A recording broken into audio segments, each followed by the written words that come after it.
So guys, for the first step, you want to go to search and type in device manager. Click on it. And now once you're on this, you want to expand display adapters. Now you want to find your graphics card. You want to right click on it and then click on update driver and then click on search automatically for drivers. Make sure that you have the best drivers for your device installed.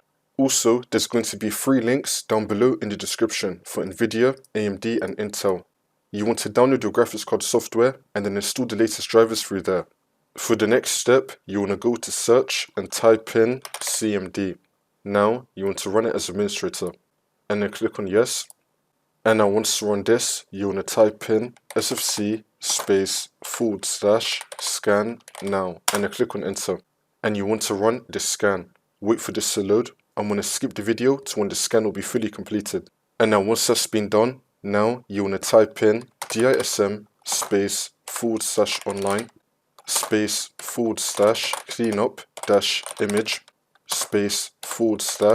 /restore health and then click on enter. And you want to run this scan as well. Wait for this to load. Once you complete both those scans, for the last step, just restart your computer and then the problem should be fixed.